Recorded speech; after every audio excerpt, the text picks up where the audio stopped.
Buenas tardes a todos, bienvenidos a este proceso formativo, a este taller.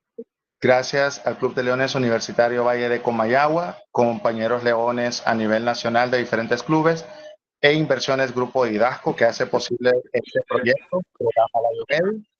En esta tarde pues vamos a compartir acerca de primeros auxilios básicos y nuestro instructor va a ser Ronaldo Savillón, quien es enfermero y también ha tenido trayectoria en servicio a nivel voluntario con diferentes organizaciones y también ha facilitado en la parte del ejercicio de salud.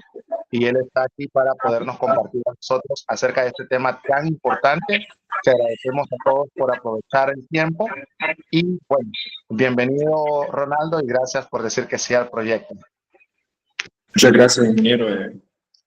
Como comentaba el ingeniero Blandí, ¿verdad? Vamos a dar una capacitación de primeros auxilios básico, que eso más que todo va a ser, ¿verdad?, para que ustedes puedan ser los primeros respondedores de cualquier emergencia en sus hogares, ya sea con sus hijos, sus padres, tíos, cualquier tipo de familiar, ¿verdad? Inclusive en la calle, porque hay muchas situaciones médicas que, teniendo el suficiente conocimiento, se manejan de forma tranquila. Entonces, con ese conocimiento, ¿verdad?, que ustedes van a adquirir, van a saber cómo, qué hacer en caso, por ejemplo, un desmayo, convulsiones, un sangrado nasal, una hemorragia, que vamos a hablar de los temas de hemorragia, los tipos de hemorragia. Entonces, con todo esto van a tener las herramientas suficientes para poder reaccionar a cualquier emergencia.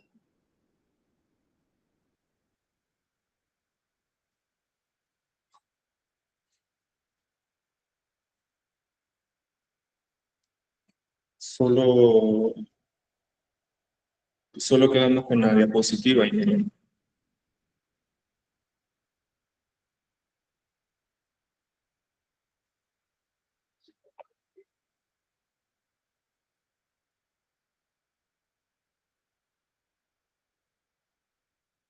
¿Me confirma? Sí, solo... Ok, ahora sí. Ok, también como les comentaba, ¿verdad? Yo traigo mi diapositiva, pero también vamos a hacer un tipo conversatorio para, más que todo para consultar, ¿verdad?, alguna emergencia que les haya sucedido, cómo actuaron en esa emergencia o cómo debieron haber actuado. Entonces, primero vamos a avanzar con la diapositiva, cualquier duda pueden consultar sin ningún problema. Y luego vamos a tener el conversatorio, ¿verdad?, de situaciones que les ha ocurrido. Ok.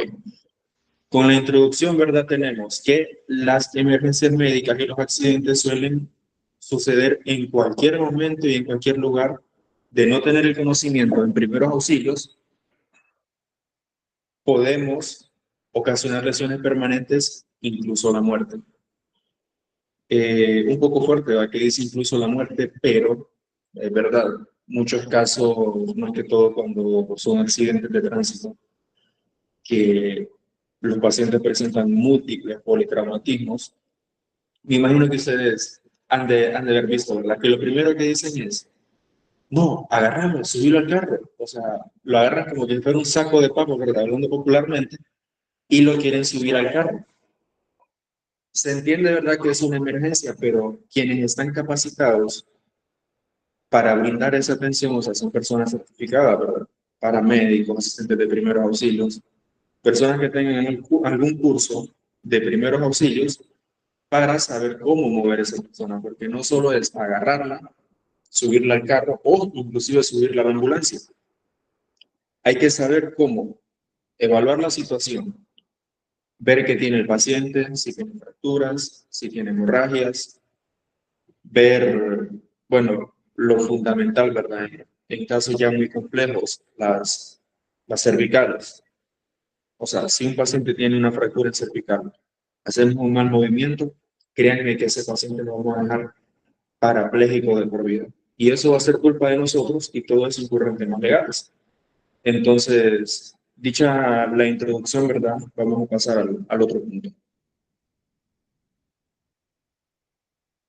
Los objetivos de los primeros auxilios es brindar ayuda inmediata y provisional a las personas que sufren accidentes o enfermedades comunes y repentinas hasta que las mismas sean trasladadas hasta un centro médico. Ok, los primeros respondedores, ¿verdad?, de emergencias médicas, lo único que hacen es controlar la situación, estabilizar a ese paciente mientras llega a un centro médico y que sea un médico el que dictamine, ¿verdad?, qué es lo que va a hacer con el paciente. Medicamento que le va a poner, observación, la evaluación final, etcétera.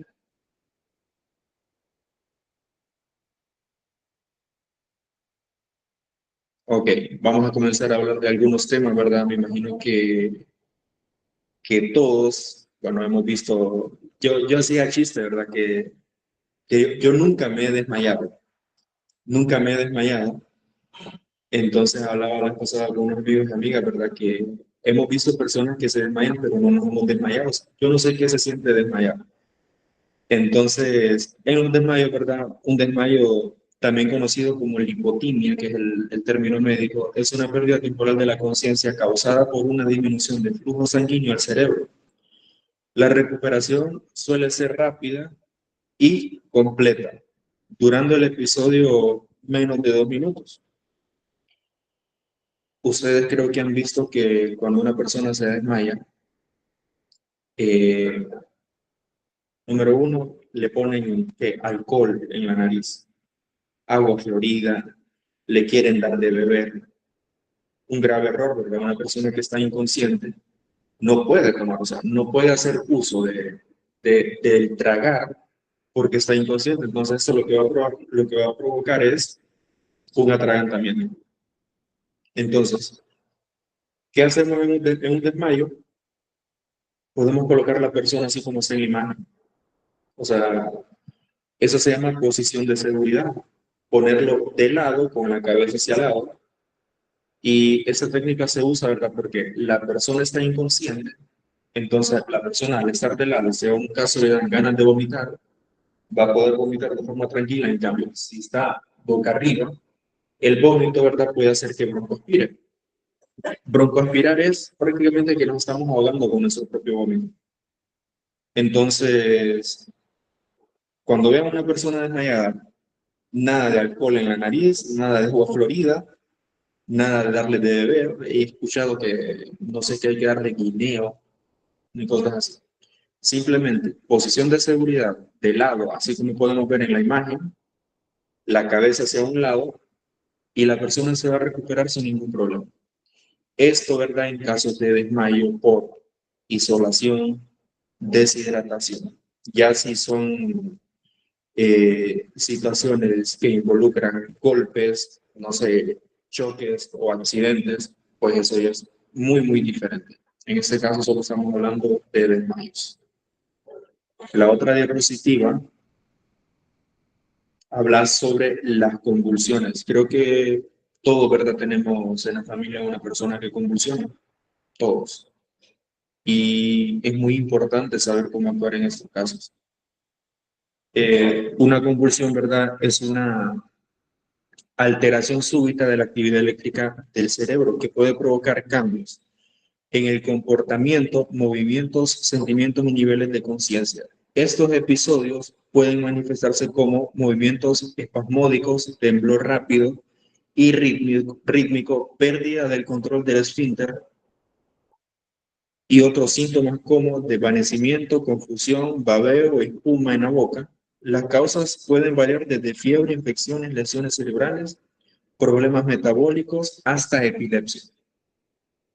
Las convulsiones, ¿verdad?, ya es un tema, digamos, un poco más complejo, ¿verdad? Porque, como dice la diapositiva, que las causas van desde fiebre, infecciones, lesiones cerebrales, problemas metabólicos, hasta epilepsia.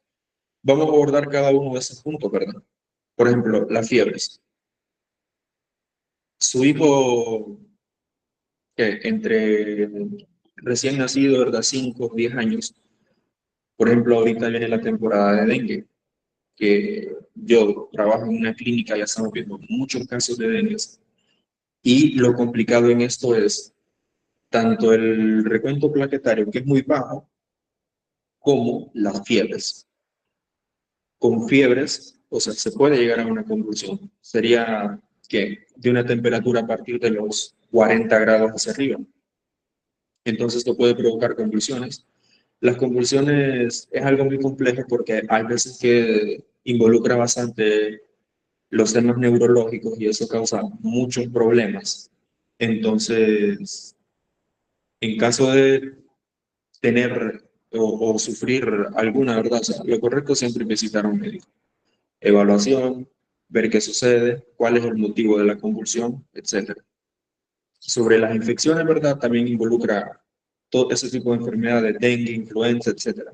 Lesiones cerebrales, en este caso vamos a hablar de los traumatismos craneoencefálicos, popularmente llamado TEC, en sus iniciales.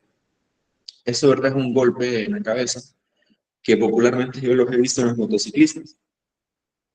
Motociclistas, ¿verdad? Que andan a 150 por hora sin casco, impactan, ¿sí? Con la cabeza, o sea, sin ningún tipo de protección.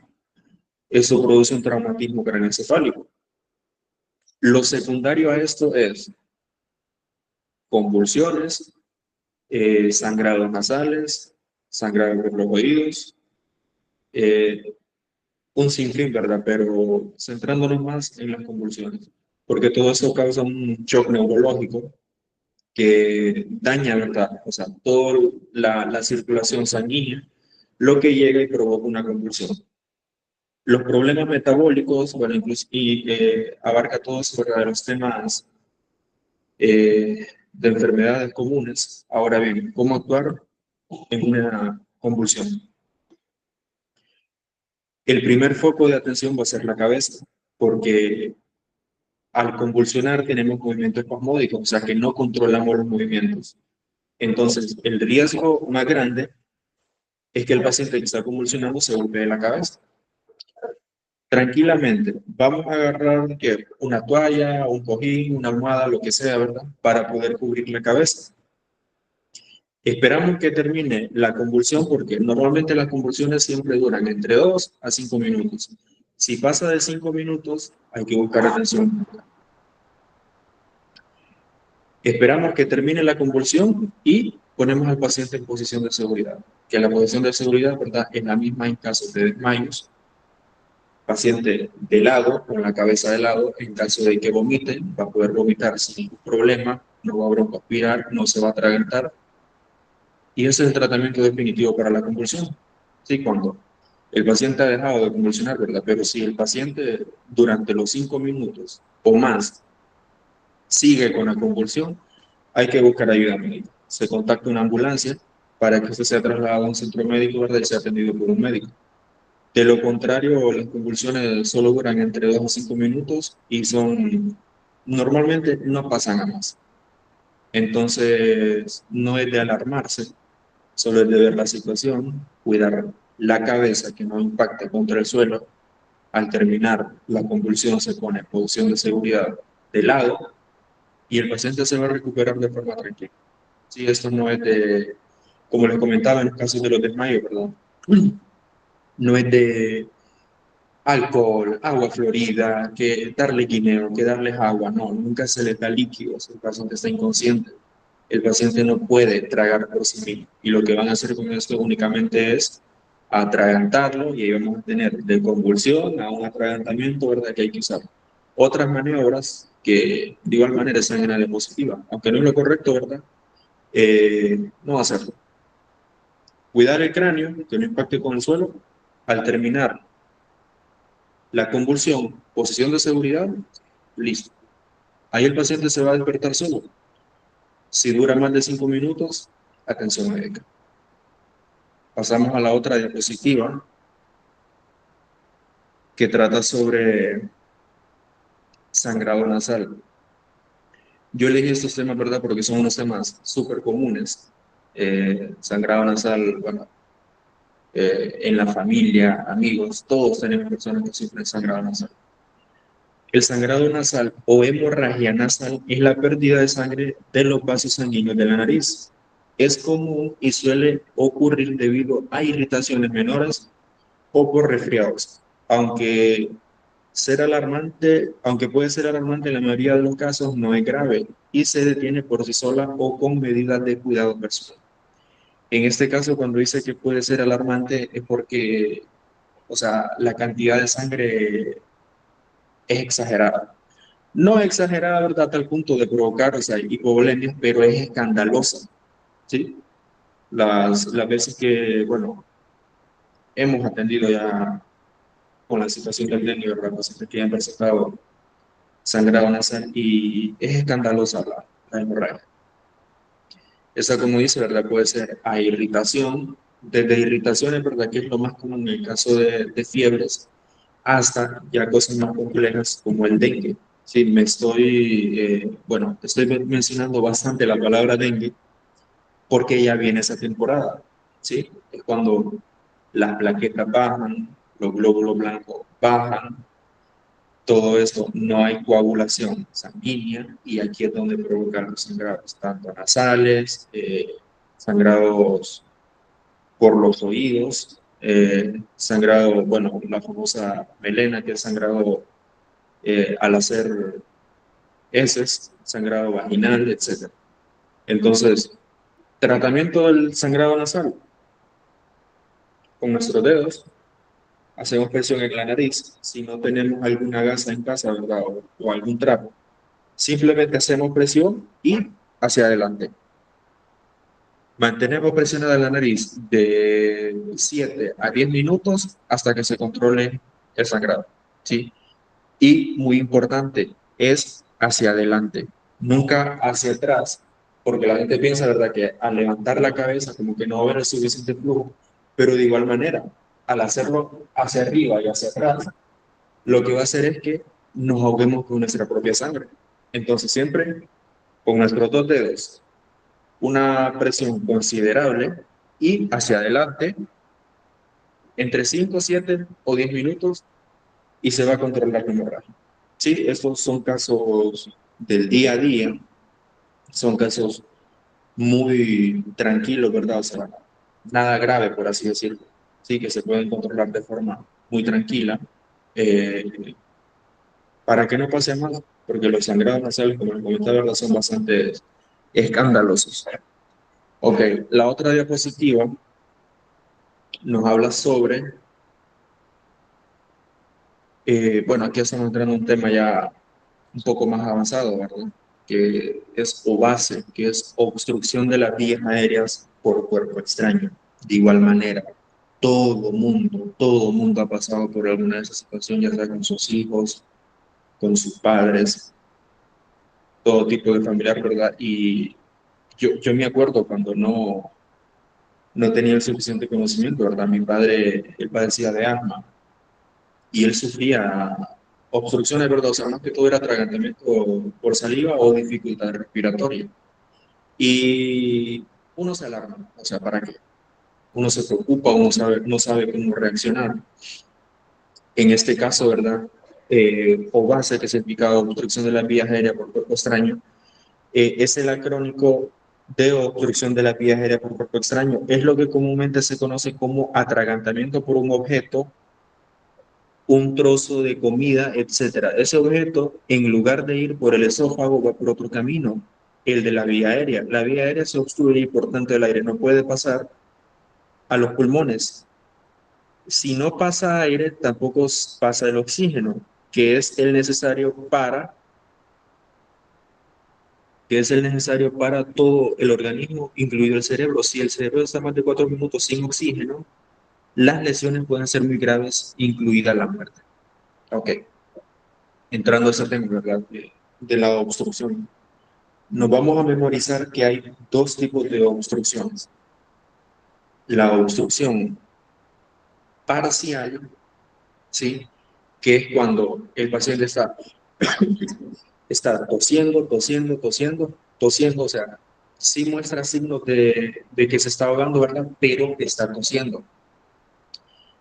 Si el paciente está tosiendo, hay paso de aire, ¿sí?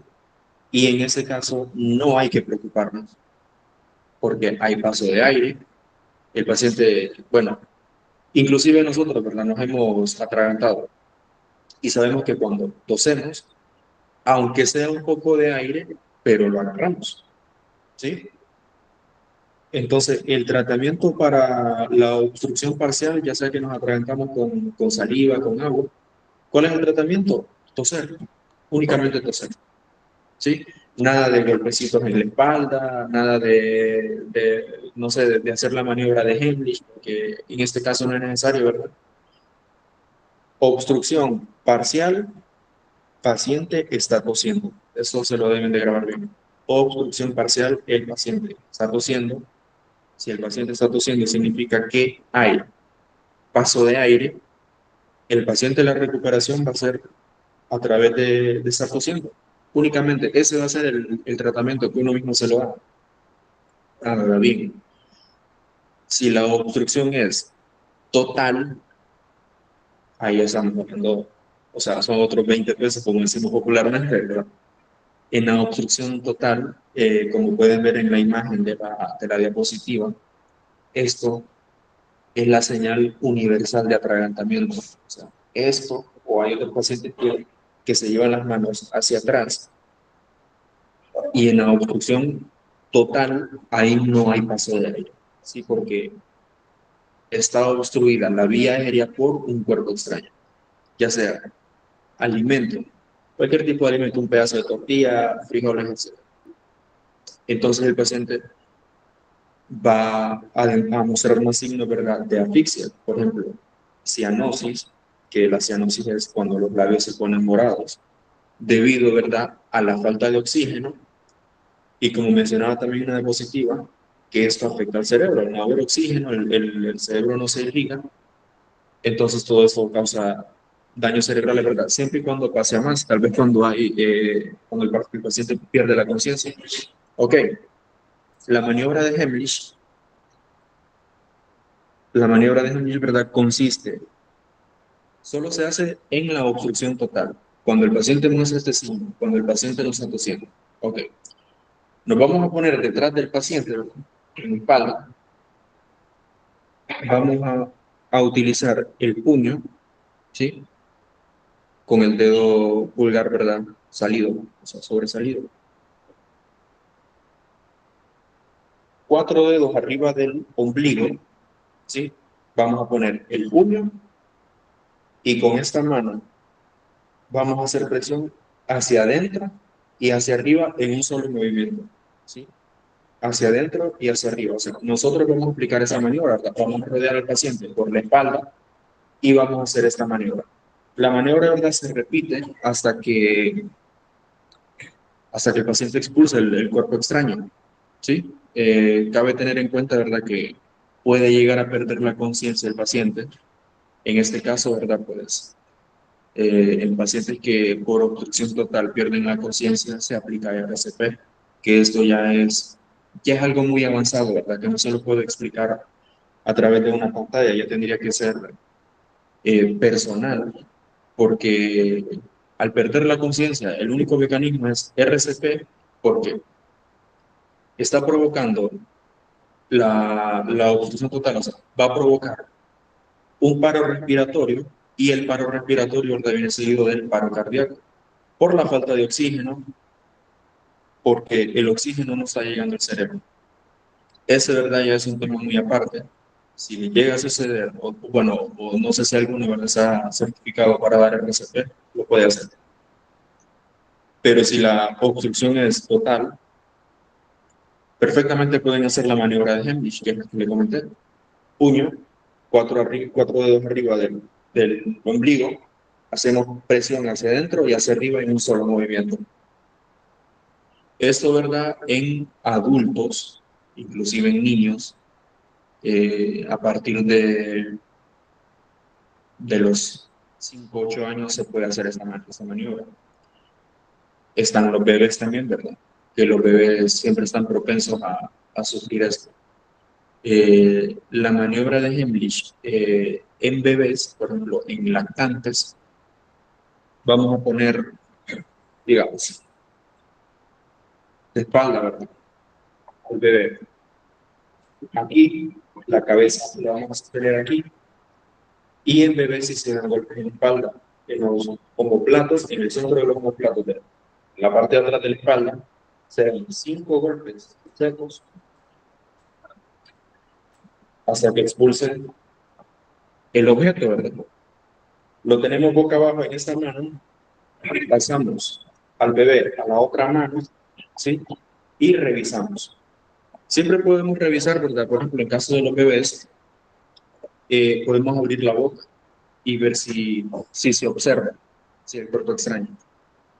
Si lo pueden retirar, o sea, si sienten que van a meter el dedo y van a sacar el objeto, lo pueden hacer.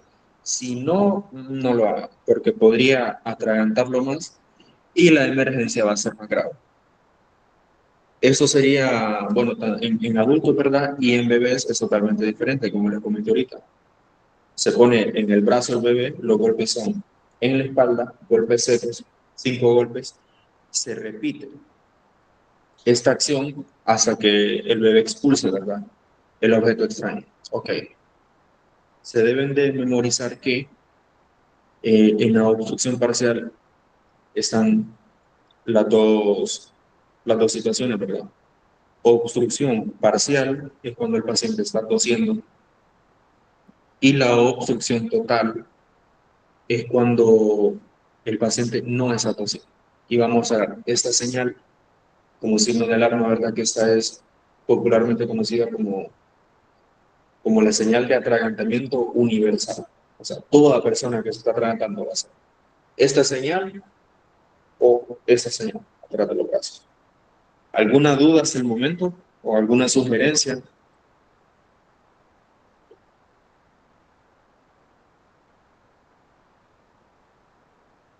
¿Ninguna duda?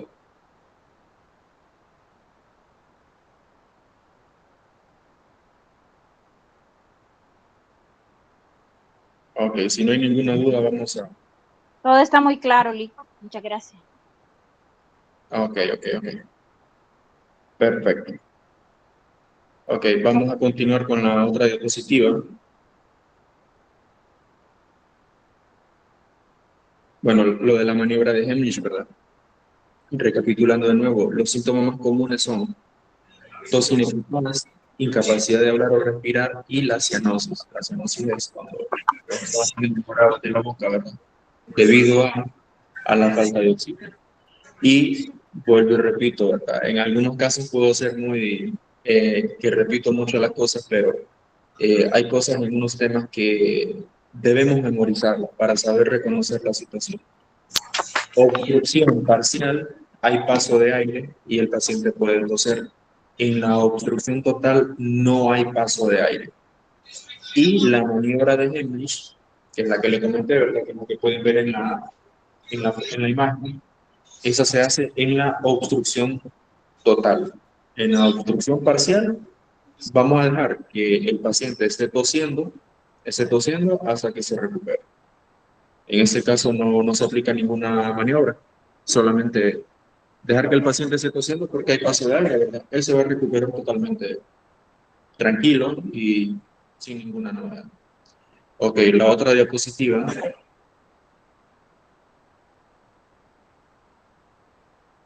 Bueno, hablamos sobre quemadura, ¿verdad? Cosas bastante comunes. Ok, quemaduras. Nos memorizamos aquí, ¿verdad? Que hay 3 tipos de quemaduras. Primer grado, segundo grado, tercer grado. La más grave, ¿verdad? Ya es tercer grado. Hay quemaduras de segundo grado también que son muy graves. Ok. Las de primer grado afectan solo la capa externa de la piel, la epidermis. Causan dolor, enrojecimiento, hinchazón. Generalmente sanan entre 3 a 6 días sin dejar cicatrices. Las de primer grado, quemaduras de segundo grado, afectan la epidermis y la dermis, capas subyacentes, causan dolor intenso, enrojecimiento, hinchazón, ampollas, pueden tardar en sanar, más en sanar y pueden dejar cicatrices. Y la más grave, ¿verdad? La de tercer grado, que afecta a todas las capas de la piel, pueden dañar tejidos subyacentes, se caracterizan por piel blanca o carbonizada y requieren atención médica urgente. Sí, esta, bueno, como comento, es la más grave, ¿verdad? Y ocupa ayuda urgente. Ok. Quemaduras de primer grado. Estas quemaduras, ¿verdad? Normalmente son provocadas por cuando nos exponemos al sol, cuando vamos a la playa. Esas quemaduras, pues no es nada grave, ¿verdad? Nos podemos aplicar, ¿qué? Eh, sábila, sí, cosas naturales. Podemos lavar, porque normalmente cuando nos quemamos, o sea, solo nos despellejamos. Primero es la quemadura, ¿verdad? Después la piel se está mudando. Únicamente se puede lavar bien la zona, ¿verdad? Para evitar algún tipo de infección. Esta quemadura, la de primer grado, pues la que menos peligro tiene. La de segundo grado eh, ya va a depender, ¿verdad? Normalmente deja bueno, la hoja, popularmente llamadas las ampollas, ¿verdad? Que el nombre médico es flictenas, que son las típicas ampollitas, ¿verdad? Con agua, que a nosotros nos gusta jalarlas y romperlas, ¿verdad? Y esto no se debe hacer porque eso es un mecanismo de defensa del cuerpo, ¿sí? La capita, ¿sí? De la quemadura, la flictena, eh, por dentro tiene agua, que eso es lo que mantiene, ¿verdad? La piel quemada, digamos, lo que la cubre para que no se infecte. Pero si venimos nosotros, ¿verdad? Y ahí nos arrancamos ahí la telita, la piel, ya el agua se pierde. Y al hacer esto, pues estamos a expensas, ¿verdad? De que se nos puede infectar la quemadura de segundo grado. En este caso, ¿verdad? O sea, si son muy graves, pueden ir al médico, el médico les va a hacer un procedimiento, ¿verdad? Que le puede sacar ese líquido, que va a ser con una aguja, ¿sí? Sacar el líquido y no comprometer la capita, ¿verdad? Superficial, porque esa es la que está protegiendo la quemadura de que no tenga infecciones. Sí, yo sé que es muy incómodo, ¿verdad? Dar ahí la fritena, ¿verdad? La gran chibola, como decimos popularmente, llena de líquido y todo, entonces se puede extraer con una jeringa el líquido, pero la capa no se debe de romper porque esta es la que cubre la piel. Y las quemaduras de tercer grado, ya esa es la más grave, ¿verdad? Esa es cuando, no sé, cuando en incendios pues, estructurales, por ejemplo, los bomberos, ¿verdad? Que combaten esos incendios pues, están a expensas de sufrir quemaduras de tercer grado por la intensidad del incendio. Y esta pues ya abarca prácticamente la dermis, epidermis, bueno, todas las capas de la piel, ¿verdad? Hasta llegar al músculo. Estas, pues, ya se salen de nuestras manos, ¿verdad? Porque eso tiene que ser atendido por un médico. En este caso, nosotros lo único que podemos hacer en caso de una quemadura de tercer grado, lo van a anotar, ¿verdad? Piel blanca o carbonizada. Lo único que podemos hacer es vendar con vendagasas para evitar, ¿verdad? Pues que se contamine más la herida y correr a un centro médico. En este caso nosotros no podemos hacer nada, ¿verdad? Porque como le digo, esto ya es un médico el que va a determinar qué es lo que va a hacer con esa quemadura, qué medicamento va a aplicar, o sea, si ocupa ya una reconstrucción de la parte quemada. Entonces, lo único que podemos hacer nosotros es evitar, ¿verdad? Que esa quemadura se infecte y vendar, ir al centro médico y que el médico ahí se encargue de lo que va a hacer, ya sea aplicación de medicamentos, ¿verdad? Reconstrucciones, etcétera. Entonces, bueno, volviendo a la de primer grado, ¿verdad? Es la menos grave, pueden ser provocadas por exposición al sol. Y lo único que podemos hacer es lavar con jabón y agua. La de segundo grado va a generar ampollas que se llaman flictenas, ¿sí? No se deben de romper porque eso es una reacción del cuerpo, ¿verdad? Para proteger de las infecciones. En las de segundo grado, ¿podemos vendarnos? Sí, sí podríamos, solo que siempre debe de estar irrigado, ¿verdad? Bueno, si es un miembro superior, un brazo, irrigado, ¿verdad? Para eso me refiero, ¿verdad? A que se puede estar empapando de agua, siempre y cuando, ¿verdad? Pensando como primeros auxilios, ¿sí? Quemadura de segundo grado, uno de nuestros hijos en casa, ¿verdad? Su esposo, su esposa, se venda con una venda gasa, se empapa de agua la venda gasa y al centro médico. allá el médico, ¿verdad? Pues igual, medicamentos, cremas, tratamiento, etcétera. Y en ese caso va a ser él también quien dictamine, ¿verdad?, cómo se va a manejar esa herida, si se va a manejar vendada, si se va a manejar al aire libre. Eso ya sería él. La capacitación, ¿verdad? Más que todo se trata de la atención primaria, ¿sí? Cómo actuar en caso de tal situación, ¿sí? Evitar que se agraven las situaciones, ¿sí? Una quemadura de tercer grado, vendamos, ya sea si tienen vendas o si tienen trapos limpios, se tapa la herida, se envuelve hacia el centro médico y que sea el médico, ¿verdad?, quien se encargue de ello. Entonces, primeros auxilios solo es la primera atención. Primeros auxilios para evitar que la persona se ponga más grave, por así decirlo. ¿Sí? La atención primaria.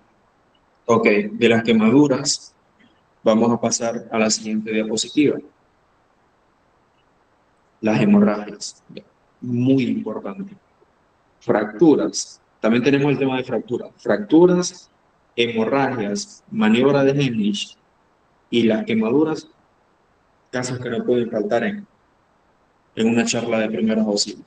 Ok. Las hemorragias, ¿verdad? Las hemorragias se clasifican en tres tipos. Vamos a comenzar con la capilar, ¿verdad?, que es la menos peligrosa, la que no pone en riesgo a nuestra vida. La capilar, digamos que es como nos caemos, nos raspamos o alguna parte de nuestro cuerpo, ¿verdad?, sufre fricción con algún objeto, lo que provoca una heridita superficial, ¿verdad?, que lo único que va a hacer es que va a provocar así gotitas, ¿sí? Y puede provocar que caigan gotas al suelo, ¿verdad?, sin tanta presión sanguínea.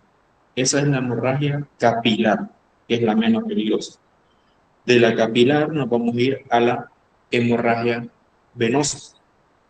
Esta, bueno, no hay que hacerla a un lado, ¿verdad? Tampoco podemos decir de que no es peligrosa, porque sí puede convertirse en una hemorragia un poco complicada. Y en hemorragia venosa vamos a ver. Cuando hablamos venosa, hablamos directamente de las venas, cuando nos cortamos una vena. Vamos a ver que la sangre es color oscuro y, o sea, sale intensamente, pero deslizándose, ¿sí? Todo tipo de hemorragia, toda herida va a ser escandalosa, ¿sí? Nos podemos cortar un poquito el dedo el sangrado va a ser escandaloso porque es que la sangre, no sé qué tiene la sangre, pero es súper escandalosa, ¿sí? Entonces la hemorragia venosa, herida en una vena, va a provocar sangre oscura, ¿sí?, que únicamente se va a deslizar. Eso no tiene mayor consecuencia a comparación, ¿verdad?, de la hemorragia arterial, que la hemorragia arterial pues ya es de las hemorragias más peligrosas. Y como podemos ver ahí, ¿verdad?, en la imagen, o sea, se ve como que sale un chorro de sangre ahí, así para arriba, y efectivamente, ¿sí? Los latidos de nuestro corazón, cada vez que nuestro corazón lata, va a ser, o sea, el chorrito de sangre, ¿sí?, al mismo nivel del corazón, porque es una hemorragia arterial, ¿sí? La sangre va a salir a chorro, ¿sí? La sangre va a ser rojo brillante y va a salir al nivel de los latidos del corazón. Y esta hemorragia puede llevar a la muerte, porque se pierde muchísima sangre. Entonces, vamos a hacer una recapitulación de nuevo, ¿verdad?, de las hemorragias. Ahora, el tratamiento de las hemorragias. La capilar no es una herida, no es una hemorragia grave. O sea, podemos limpiar con una gasita, ¿sí? Limpiamos la herida, podemos dejar una gasita ahí para que no se infecte la herida. Ahora bien, la venosa pues ya lleva un procedimiento ya más complicado, ¿verdad? En primeros auxilios, y bueno, al final de la charla vamos a hablar de esto, ¿verdad?, sobre algunos implementos médicos. desde mi punto de vista, ¿verdad? Lo que nunca deben de faltar, ya sea en un botiquín, bueno, tanto de una institución, ¿verdad? Primeros auxilios, o un botiquín de casa, es guantes, gasas y vendagasas. ¿Sí? Créanme que con eso ya le pueden salvar la vida a una persona. Sí, con esos tres implementos le pueden salvar la vida a una persona. Ok. En la capilar, limpiamos con una gasa, ponemos una gasa limpia para que la herida no se infecte. En la hemorragia venosa, esa ya implica o sea, una herida, ¿verdad? Por un objeto, ya sea contuso, punzante, cortante, etc. Vamos a poner una gasa, ¿sí? Y vamos a hacer presión, pero, o sea, fuerte. Sí, o sea, no es que solo vamos a poner la gasa, sino que ponemos la gasa y hacemos presión fuerte. En cualquier parte donde sea la hemorragia, ¿sí? En hemorragias venosas y arteriales, la primer gasa nunca se quita. Nunca, o sea, puede estar totalmente llena de sangre, pero no se quita. Al estar totalmente llena de sangre, lo que hacemos es poner otra encima. Pero la primera nunca se quita porque esa es la que forma el coágulo. Y si la quitamos, o sea, el coágulo se quita, se viene en la gasa y se activa otra vez el sangrado. En la hemorragia venosa, entonces ponemos la gasa, hacemos una suficiente presión hasta que se controle el sangrado. Si con una gasa ya se controló, procedemos a hacer vendaje, ya sea con una venda gasa o si no tienen venda gasa, ¿verdad? Puede ser con una venda elástica. Lo importante, ¿verdad?, es hacer el vendaje para que haga la compresión en la herida y que se pueda controlar. Y al centro médico. El médico debe evaluar si necesita que le hagan una sutura para poder controlar la hemorragia o si necesitan cauterizar la, la herida, entre otras cosas. En la hemorragia arterial, de igual manera, aquí sí van a ocupar muchísimas más gasas, ¿sí? Y van a ocupar unos buenos vendajes fuertes para poder controlar esa hemorragia. Ahora bien, en la hemorragia arterial, que es la más peligrosa, si no se puede controlar con gasas, con varias gasas y con un vendaje, ya tendría que hacerse uso de un torniquete. Porque el torniquete, de verdad, es, bueno, primeros auxilios es la última de las opciones para controlar una hemorragia, porque los daños que causa son severos. Entonces, si se puede controlar una hemorragia arterial, ya sea agarrando la arteria, que se puede agarrar con los dedos, haciendo empaquetamiento, si es una hemorragia eh, grande, profunda, vamos a introducir gasas en la herida, ¿verdad? Introducir gasas, para que las gasas absorban toda la sangre, hagan el coágulo, se tapone la herida, sellamos, vendamos fuerte y vamos a otro medio. En ambos casos, en la hemorragia venosa y arterial, necesitan atención médica, porque ya son hemorragias ya más completas. La hemorragia capilar, pues no, esa la podemos tratar en casa, simplemente limpiando la zona de la herida eh, con agua, jabón. Algo muy importante también para recapitular, las heridas, las heridas solo se limpian con agua y jabón. En la clínica, ¿verdad? Se utiliza un jabón que se llama Acept-O-San, que es jabón líquido, pero en las heridas nunca se echa café, nunca se echa, qué sé yo, mayonesa. Una vez me llegó un caso curioso en una institución donde presto servicio voluntario que no sé, ¿verdad? Hay gente que tiene sus propias creencias, pero era una herida en la cabeza, o sea, una herida que al final fueron como 8 puntos y le habían puesto lodo, pero un lodo, o sea, lodo como de alcantarilla. Y era un lodo que eso, y hería que, o sea, que mataba. Entonces yo le pregunté, ¿verdad? Y según ella había escuchado que eso era bueno. Al final del día, ¿verdad? O sea, aplicar esas cosas en heridas ya sea café, mayonesa, pasta, lodo. Esto lo que hace provoca una infección, ¿sí? Y antes de suturar esas heridas, hay que lavarlas muy bien y créanme que esas heridas donde le echan café, lodo, pasta, etcétera, o sea, pues exagerado limpiarlas. Porque si no quedan limpias y suturamos, después vienen las infecciones y hay que volver a rajar, hay que volver a lavar, que quede bien apadito, volver a suturar. Entonces es un proceso, ¿verdad? Bien complicado que yo siempre digo, ¿verdad? No coloquen nada de eso, no coloquen café, no coloquen pasta, no coloquen lodo, o sea, nada. Un torniquete, vamos a ver.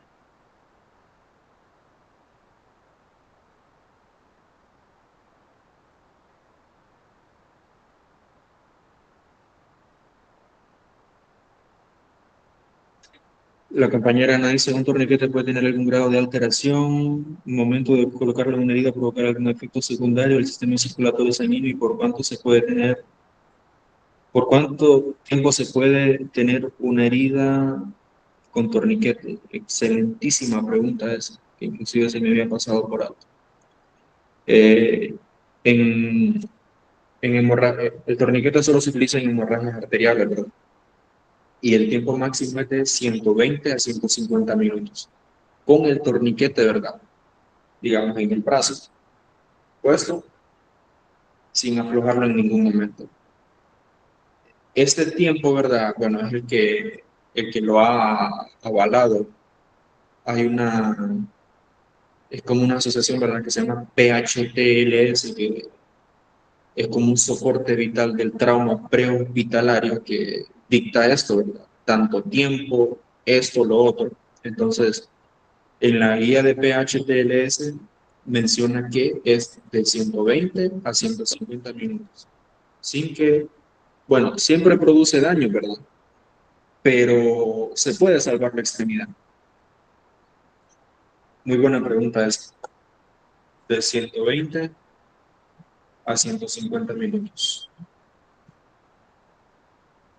¿Alguna otra pregunta?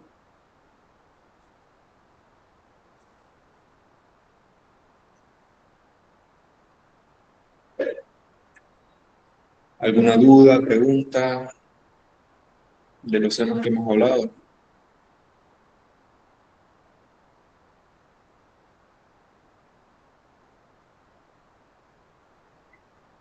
Cuando, por ejemplo, la persona se desmaya y tal vez por la presión arterial, ¿cómo sabe usted que ese desmayo no sería por la presión arterial o algo así?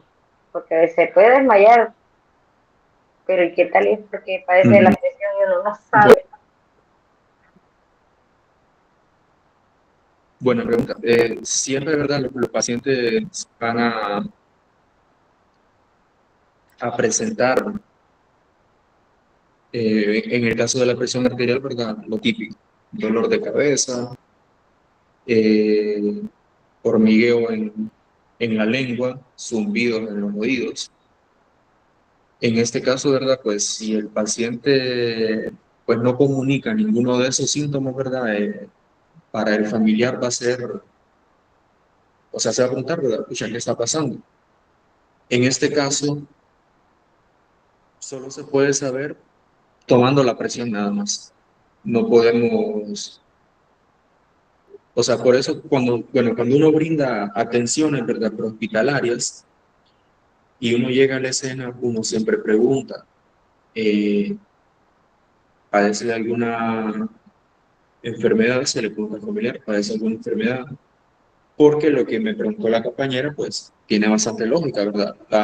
La presión arterial eh, puede hacer que nos desmayemos. Entonces siempre se pregunta, ¿padece de la presión? ¿Es diabético? Porque igual, ¿verdad? Una glucosa súper alta puede hacer que nos desmayemos, incluso una presión baja o una glucosa baja. Ambas pueden hacer que nos desmayemos. Entonces, en este caso, ¿verdad? Más que todo es conocer la situación. Por ejemplo, si uno de nuestros familiares sabemos que es hipertenso o diabético y se desmaya, por ahí puede venir. Sí, o sea, ya tenemos dos indicios, ¿verdad? Hipertenso, diabético. Entonces, por ahí puede venir. Pero como le Si digo, se baja ¿verdad? la presión, si se baja la Ajá. presión, digamos, le tomó la presión, ¿cómo sabe usted que está baja, que está alta? Si está baja, ¿qué se hace? Si está alta, ¿qué se puede hacer? Ok. Bueno, todo, todo tiene sus parámetros, ¿verdad? Por ejemplo, la presión arterial, los parámetros correctos, eh, el popularmente que todos hemos escuchado, ¿verdad? El 120-80. 120-80 es una presión estándar. Así que normalmente todas las personas que no son hipertensas la manejan en ese rango. Existen presiones 110-70, 100-70, 90-60, que 90-60 es un rango válido, ¿sí? Ya abajo de 90-60 ya se considera hipotensión, ¿sí? Hipotensión es presión baja, abajo de 90-60. 100-60 es una presión normal, 110-70 una presión normal, 120-80 una presión normal, 130-90 una presión normal, pero ya viendo, ¿verdad? Que ya se está saliendo un poco del rango. 140-100 ya se considera una presión alta. Sí, no una presión alta que va a provocar que nos desmayemos, pero sí ya hay que estar vigilando esa presión. Ya arriba de 150, 160, inclusive presiones exageradas de 220/120, o sea, ya son crisis hipertensivas que pueden provocar derrames, infartos, accidentes cerebrovasculares, entre otras situaciones, ¿verdad? Y en cuanto al azúcar, el valor normal es de 70 a 100. Arriba de 100, eh, por ejemplo, 110, 120 no son valores alarmantes, pero ya arriba de 180 ya puede ser un valor alarmante. Y abajo de 70 se considera un valor grave porque es azúcar baja. En caso de pacientes con problemas de ansiedad, la presión, ¿qué papel juega en este caso? Si el paciente no es hipertenso, ninguno, más que todos los ataques de los problemas de ansiedad, ¿verdad? Lo primero que dice el paciente es, no puedo respirar. Sí, me duele el pecho, no puedo respirar. Pero llega a la clínica, le ponemos el saturador de oxígeno, que marca la cantidad de oxígeno en sangre y la frecuencia cardíaca, y vemos que ese paciente la respiración es normal. Eh, la dificultad respiratoria, ¿verdad? Es por la simple ansiedad. O sea, yo he visto pacientes que me dicen, "Ah, me estoy ahogando, que me estoy ahogando, que no puedo". O sea, yo no puedo, que él me diga que se está ahogando, o sea, yo no le puedo poner oxígeno porque está respirando perfectamente, ¿sí? Simplemente la dificultad respiratoria es una reacción de la ansiedad.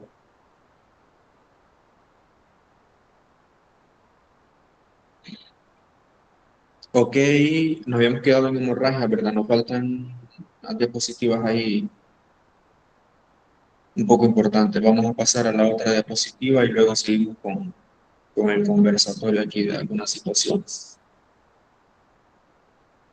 Fracturas, que son de las más importantes. Ok, las fracturas, bueno, antes de leer la diapositiva, ¿verdad? Podemos ver en la imagen, existen dos tipos de fracturas, fractura cerrada y fractura abierta. La fractura cerrada, ¿verdad? Únicamente podemos ver la deformidad en el sitio, ¿verdad? Donde está la lesión. Podemos ver la deformidad, ya sea eh, en zigzag, un poco panda a la extremidad, ¿verdad? Deforme.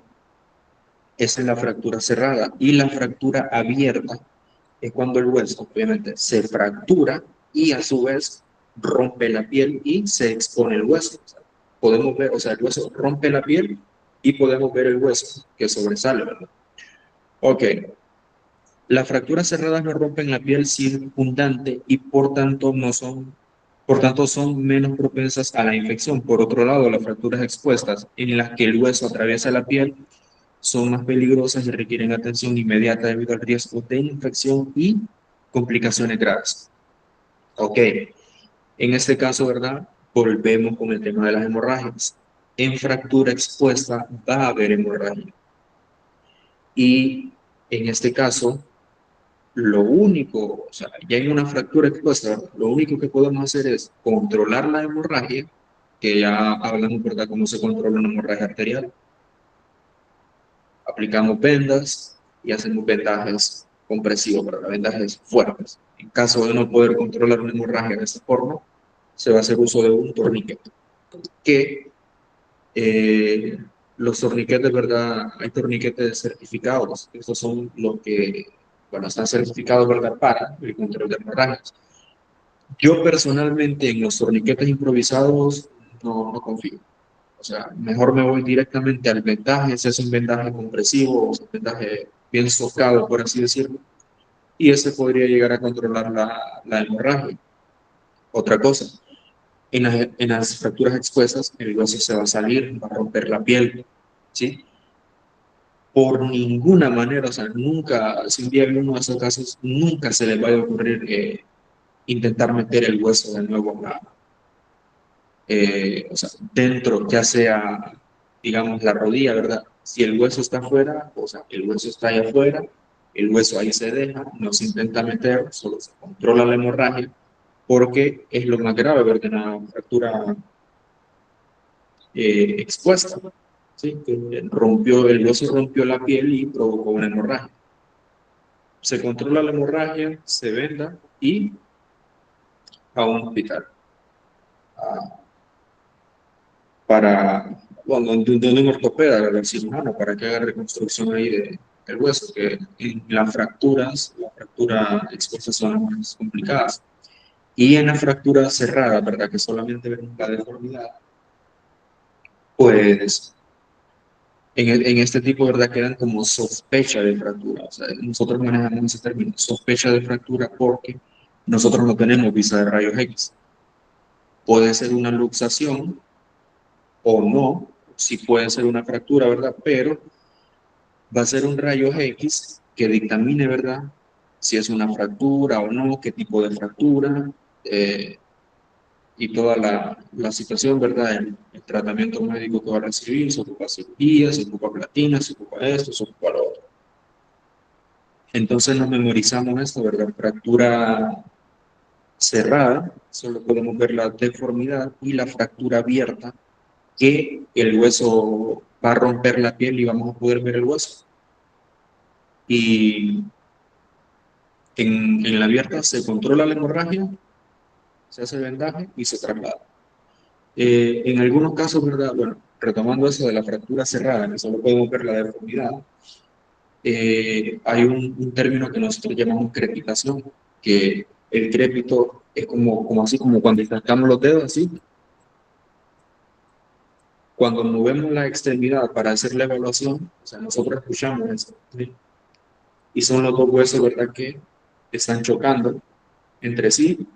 Entonces ahí sí, hay una sospecha de fractura. Pero de igual manera, ¿verdad? Siempre el rayos X, que es el que dictamina, ¿verdad?, qué tan grave es la fractura. En la otra diapositiva vamos a hablar sobre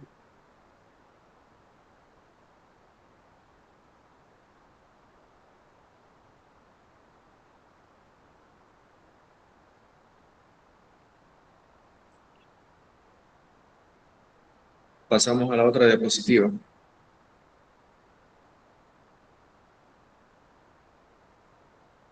Ok, lo de la limpieza de heridas, ¿verdad?, que les había comentado.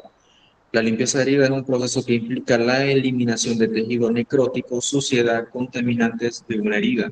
Ese procedimiento no solo ayuda a prevenir infecciones, sino que también promueve un entorno óptimo para la cicatrización En esta sección se abordarán la importancia de la limpieza adecuada de las heridas, así como los principios fundamentales que deben seguirse.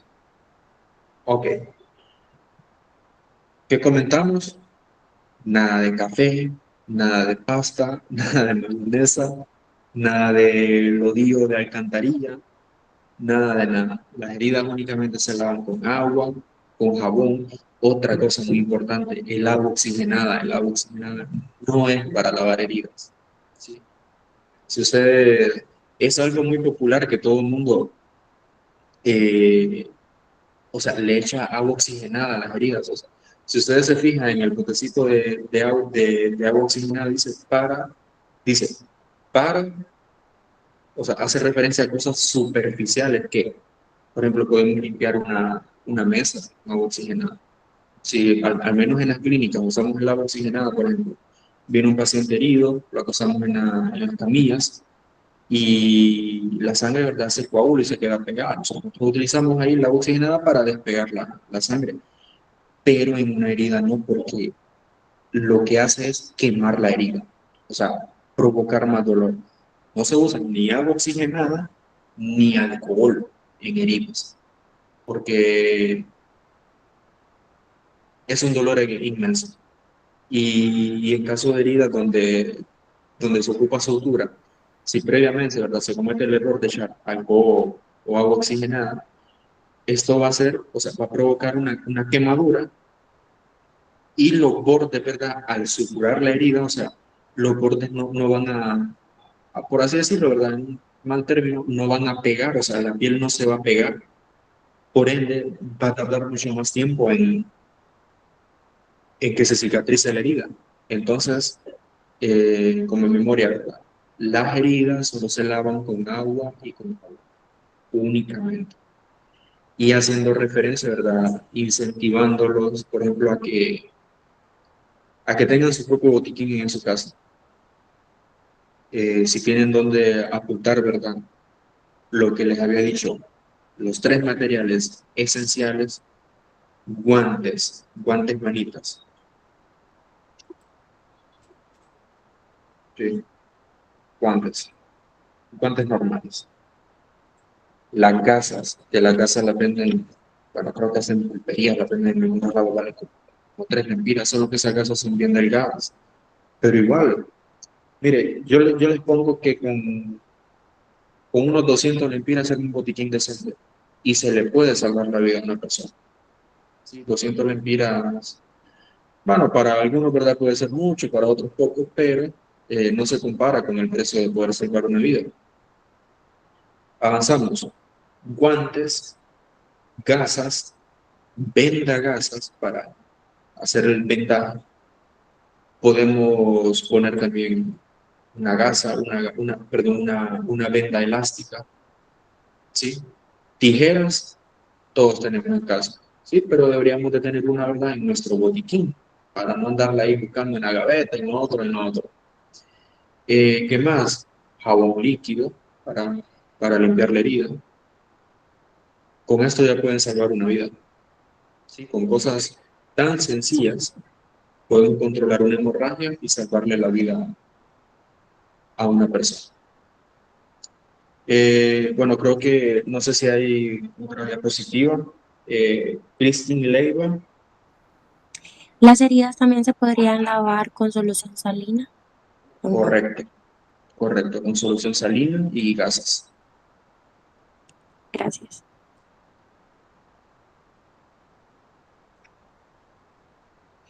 No sé si hay otra diapositiva.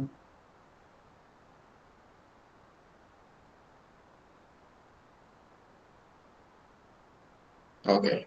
Conocer de primeros auxilios, ¿verdad?, pueden salvar vidas. Bueno, mi diapositiva, ¿verdad?, terminó ahorita. Los temas que yo consideraba importantes ya los tocamos. Ahora, bueno, queda abierta, ¿verdad? Tenemos 17 minutos para tener un pequeño conversatorio, ¿verdad?, sobre situaciones que les han sucedido, cómo han actuado, cuál fue la forma en que pudieron haber actuado. Yo lo que le quiero preguntar vaya, yo tengo el tomador de presión, tengo el tomador del azúcar, Ajá. por, porque se usa el del Sí, azúcar y el de la sí. presión, pero en sí, si está baja el azúcar, perdón, si está baja la presión, ¿qué se puede hacer? Porque eso es algo, sí, como de emergencia. Y si Sí, está alta la presión, es que eso es lo que no me queda claro. ¿Qué se puede hacer si está alta la presión? Porque está baja, ¿qué se hace? ok. Bueno, les pido una disculpa, ¿verdad? Porque yo soy de Santa Cruz de Yohoa y aquí es la capital de la luz, ¿verdad? Y se va la luz a cada rato. Ahorita se acaba de ir la energía. Pero abordando su pregunta, cuando la presión está baja, mire, podríamos hacer un intento, ¿verdad? Esto es como muy popular y creo que todos lo han escuchado, pero el tomar Coca-Cola, o sea, podría ayudar a incrementar un poco la presión, pero este no es un tratamiento definitivo, ¿verdad? Entonces, se podría intentar, de lo contrario ya tendría que acudir a un médico, ¿verdad? Porque tanto la presión alta como la presión baja son dos complicaciones que deben ser atendidas por un médico. Entonces, eh, mire, en situaciones de pacientes, por ejemplo, con heridas muy graves, a ellos se les baja la presión. Entonces, lo que se utiliza es colocar solución Hartmann, que es un líquido intravenoso, ¿verdad?, para subir la presión. Lo puede poner escrito en los mensajes, ¿cómo se llaman? No, no se lo puedo poner, ¿verdad? Porque esto no es un tratamiento que usted va, o sea, que usted lo va a elegir, o sea, esto lo elige un médico, el mejor tratamiento. Bueno, nosotros, ¿verdad? Entonces la coca sería lo de la mano. Como tratamiento previo, ¿verdad? Sí, de igual manera cuando hay bajones de azúcar, o sea, lo que recomiendan es, ¿verdad? Un confite, un traguito de coca para subir un poco tanto la azúcar. La miel podría servir también un poquito, sí, o sea, ayuda. ¿Otra duda? ¿Otra situación que hayan pasado? Muy buenas noches a todos. Liz, Buenas. esperaba ver algo sobre, en caso de ahogamiento, tanto de un adulto o un niño, cómo actuar. Ujú, muy interesante. Hay algunos casos que yo los omití porque a través de una pantalla no se puede explicar muy bien. En casos de ahogamiento, ¿verdad? Vamos a ocupar muchísimos materiales. O sea, en caso de ahogamiento va a tocar hacer RCP, va a tocar hacer ventilaciones con ampú, todo esto. Entonces eso lo consideré, ¿verdad? Un caso ya muy complejo para poder explicarlo a través de una pantalla, ¿verdad? Pucha, tal vez un día tenemos el gusto, ¿verdad? De alguna capacitación presencial y abordar todos esos temas, pero sí son muy importantes.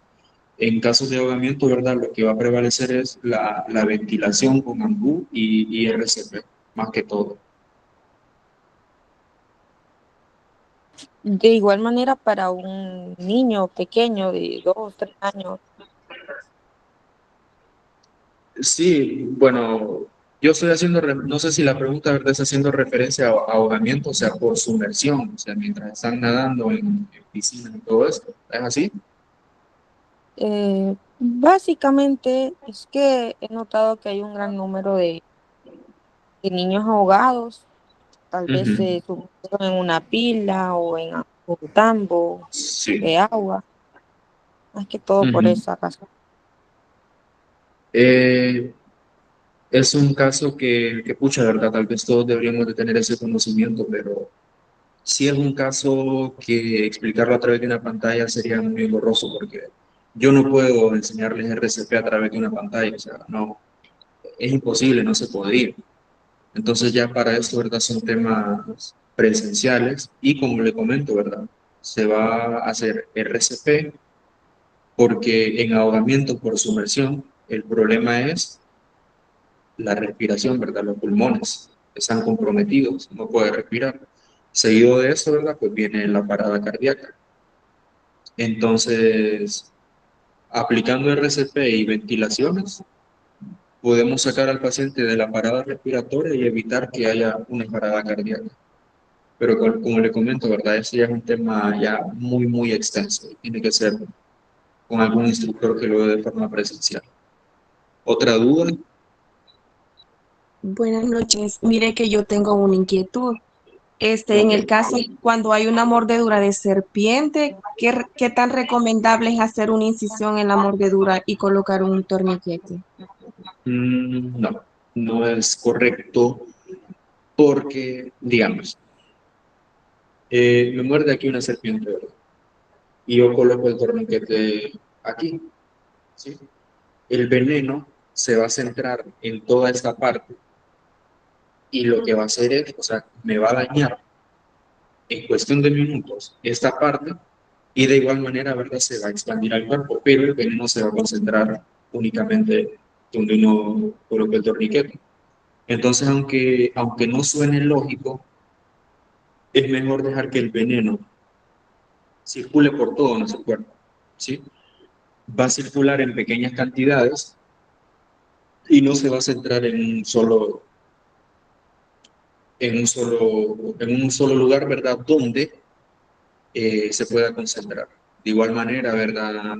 No se pueden hacer, bueno, sí se pueden hacer incisiones, ¿verdad? Yo he visto que hacen esto bueno, yo una vez saqué una capacitación que se llama Primeros Auxilios en Áreas Silvestres y mencionaba esto.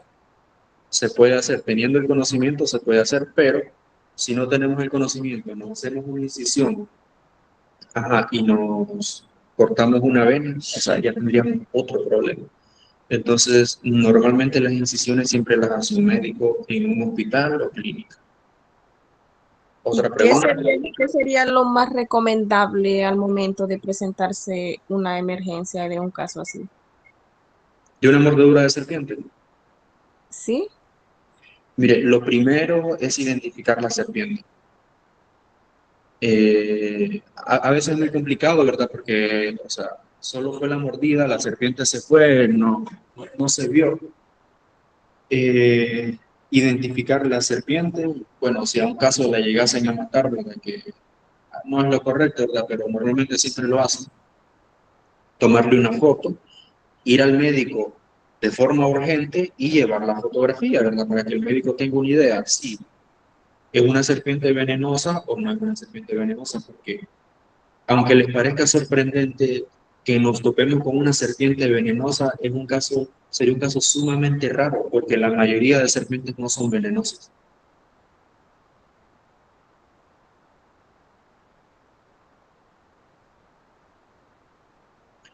Otra duda.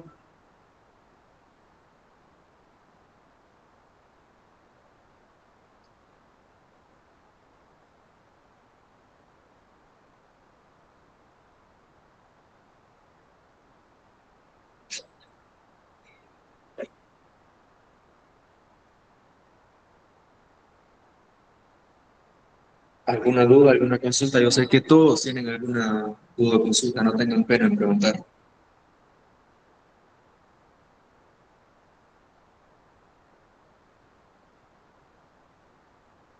Sí, buenas noches. Yo tengo una duda. Claro. Bueno, más que todo, inquietud, no duda. Bueno, yo soy hipertensa Ok. y no sé si es recomendable que antes de ir al médico uno trate de hacer alguna cosa en la casa para bajar un poco la tensión. Bueno, yo ¿Usted lo está he con, hecho. usted está con medicamento? Sí, soy hipertensa, pero medicada, ¿verdad? Y Ajá. controlada. Pero, bueno, cuando a veces me olvido y como dulce, así, y entonces yo siento la diferencia cuando se me sube la presión. Sí. Entonces, yo lo que hago es, y me ha funcionado, vengo y pongo a hervir 2 ajos o, y me lo tomo, o si no tengo agua, entonces el té de canela me ha funcionado muy bien. Entonces, cuando yo llego allá, yo tengo tensiómetro en mi casa y yo me tomo la presión. Entonces, yo veo, ¿verdad? Antes de tomarme el té de canela, cuánto la tengo. Y espero unos 20 minutos y si miro que no, que está en la misma situación, entonces me voy Ujú. al hospital porque está a 3 minutos de mi casa, Ah, ok. 5 lo más. Entonces, pero no sé si eso es correcto. eh, Eh, Mire, popularmente los médicos no lo recomiendan porque desde el momento que es hipertensa, ¿verdad? Ya le dejaron medicamento, que es el medicamento que va a controlar la presión. Ahora bien, una persona hipertensa, ya declarada hipertensa con tratamiento, los valores normales, ¿verdad? Que va a manejar son 130/90, 140/100. Sí, porque ya hay una hipertensión. Entonces, desde mi punto de vista, yo pienso que únicamente con el tratamiento, con las pastillas, ya se le puede ir controlando de una manera correcta y guardando los hábitos alimenticios, ¿verdad? Una dieta equilibrada, balanceada para el control de la misma. Gracias. A la hora.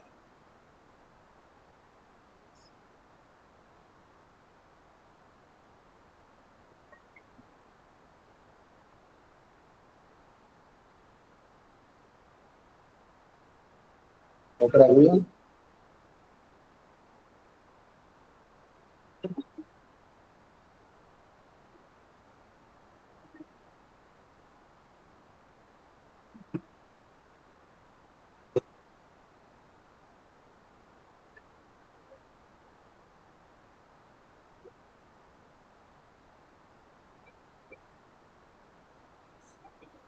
Habrá para tomar la asistencia. Diga. Habrá un link para tomar la asistencia, ¿o no? Ah, no, no le entiendo muy bien. Repítame. Que si va a haber un link para tomar la asistencia. Sí, creo que el del ingeniero Ya Blandín están en los se lo va a mensajes enviar. del link. Ya está, búsquelo ahí en el chat de Zoom. Gracias. Ok.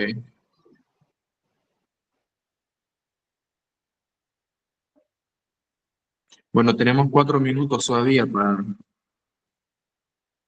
para alguna inquietud, dudas, algo que quizás se me haya pasado por alto, ¿verdad? Que para ustedes sea importante, algún tema familiar, etcétera.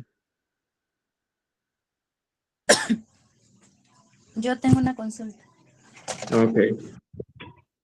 ¿Es correcto cuando una persona recibe un disparo presionarla o no? O sea, Presionar donde presionar ingresó. donde el disparo, sí. Sí, sí, sí, es recomendable porque, eh, volviendo al tema de las hemorragias, ¿verdad? Un disparo, pues, provoca una herida que va a haber, o sea, sangrado. Entonces sí, se hace presión y se puede hacer un vendaje para que no haya sangrado. Ok, gracias. A la orden.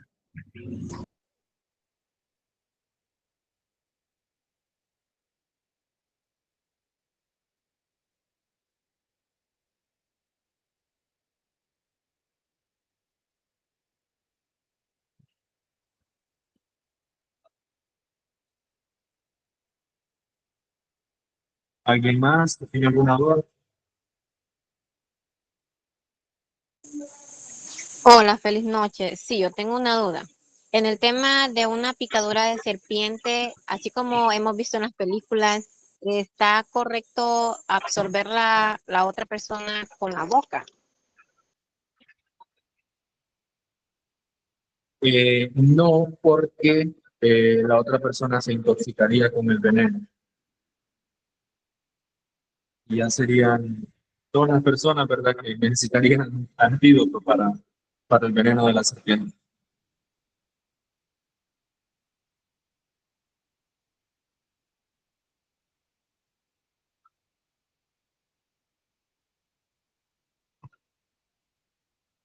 A la, donde sucedió el incidente al hospital. Repítame, por favor.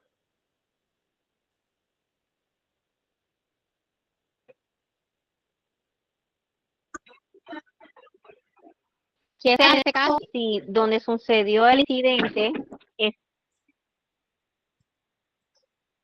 Ajá. está retirado Sí, de donde sucedió el incidente, está retirado de un hospital. de un Ok. hospital. Sí, ahí ya estamos entrando, ¿verdad?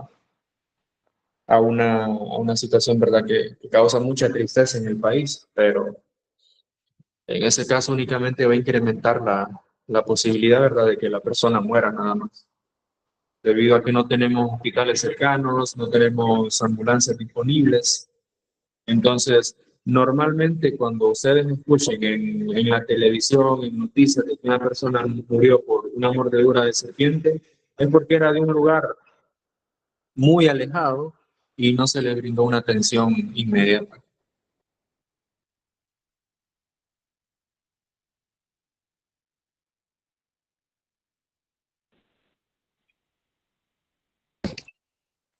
Lick, Todas las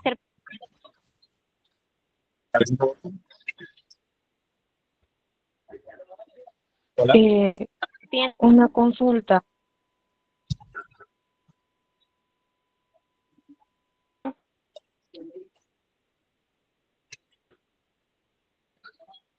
¿Me repite, por favor? Escuchamos. Que creo que la compañera continúa despiden hablando. veneno. Sí, solo que ponga en silencio el micrófono para que la otra compañera pueda hacer la pregunta.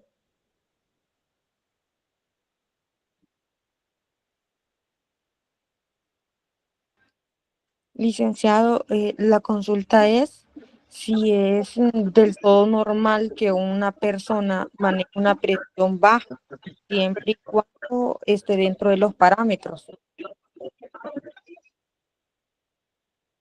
Es normal, más que todo en niños. En niños siempre vamos a encontrar presiones 90-60, 100-70. En personas adultas, ¿verdad? Pues si son, no sé, atletas, o sea, deportistas de alto rendimiento, sí vamos a encontrar presiones 170, pero en personas, por así decir, la verdad, normales, que aparte no llevan una buena alimentación, no es normal. Está expensa de que haya una hipotensión más grave. Ok, muchísimas gracias. No, no.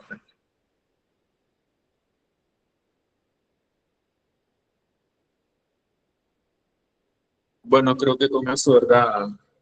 Culminaríamos la charla de primeros auxilios. Siempre hago énfasis, ¿verdad? Tengan su propio botiquín, compren sus propios materiales. Nunca saben, ¿verdad?, cuándo se puede suscitar una emergencia y ahí van a tener los materiales para saber cómo actuar. Le agradezco mucho al ingeniero Blandín, ¿verdad?, por haberme tomado en cuenta para esta capacitación y espero haya sido de mucha ayuda para ustedes. Y cualquier duda, siempre estoy a la orden a través de, bueno, en Instagram o otra red social. Gracias. Muchas gracias, Ronaldo. Definitivamente tenemos que aprender bastante en la parte de primeros auxilios para poder estar preparados en cualquier momento y literalmente en cualquier lugar. Gracias por su tiempo, tanto en la preparación como en la ejecución de este taller. Sé que el tiempo ha sido corto, ¿verdad? Y hay muchas prácticas que no las vamos a poder hacer a través de una pantalla. Por lo tanto, vamos a tener muy presente poder desarrollar un taller práctico en el cual les vamos a notificar a todos los que estén interesados en participar para que podamos aprender mucho más de estos temas, ¿verdad? Sin más, gracias por acompañarnos en este taller, que es parte de la tercera jornada de talleres para aprender a crecer del programa Lion Edu del Club de Leones Universitario Valle de Comayagua. Vamos a continuar el próximo fin de semana con nuevos talleres. Les invito a seguirnos en Instagram como Programa Lion Edu, ya que vamos a empezar a dar publicidad a los nuevos talleres que se van a habilitar para este mes de junio. Sin más, les deseamos una excelente noche, que descansen y muchos éxitos en sus emprendimientos y en sus trabajos. Buenas noches. Buenas noches.